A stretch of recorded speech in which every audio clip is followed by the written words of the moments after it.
In a democracy, voting is the moment where everybody has the same sized voice. It doesn't matter how much money you make, how connected you are, or what job you have. When you step into a voting booth, your ballot is worth exactly as much as anyone else's. We don't talk enough about how incredible that is. Most of human history didn't look like this. If you go back to Rome, feudal Europe, or any monarchy, the idea that everyone chooses leadership was unheard of. Today, in pluralistic societies with different races, genders, cultures, beliefs, we settle our biggest decisions by submitting a piece of paper.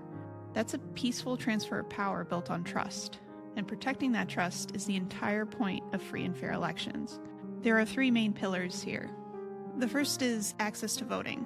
If you have the right to vote, you should be able to vote. That's the baseline. Most countries use age and citizenship as the starting point, but access also means citizens abroad can vote, people with disabilities have equal access, polling stations are reachable, and rules don't quietly make voting harder for some communities than others. Some countries take voting rights away from people in prison or from people who've served sentences. I don't really support that. I think if you live in a country and your future is tied to its decisions, you should have a voice.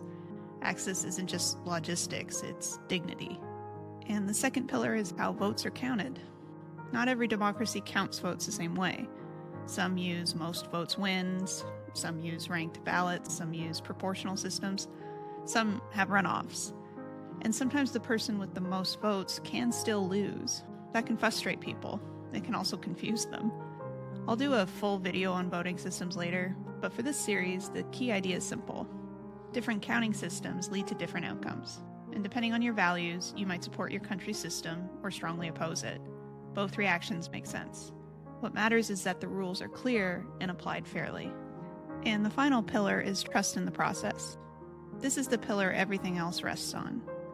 Free and fair elections only work if people believe the system is legitimate.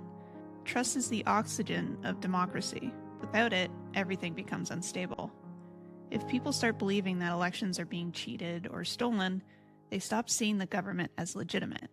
That's when polarization spikes, institutions wobble, and social cohesion breaks down. And yes, fraud can happen. Mistakes can also happen. Human systems will never be perfect.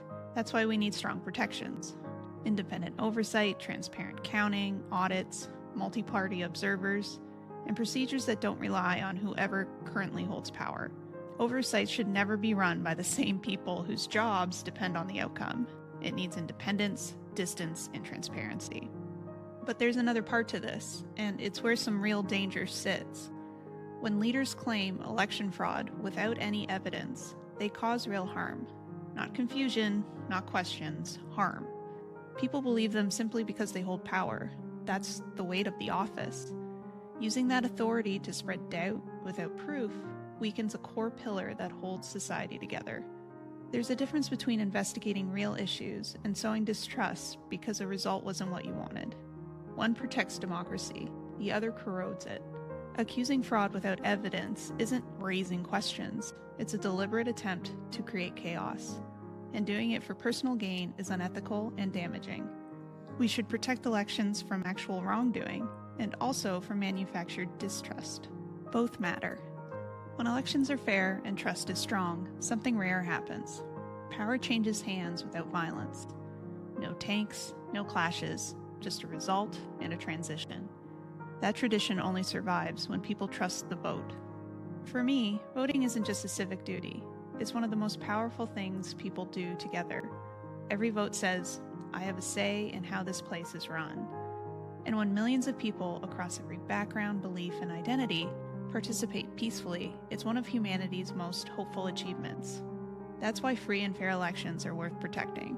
That's why we should push back when anyone tries to tear at the trust that holds the process together. And that's why this pillar is essential to democracy. Free and fair elections aren't just a procedure. They're the moment we meet as equals and choose our future together.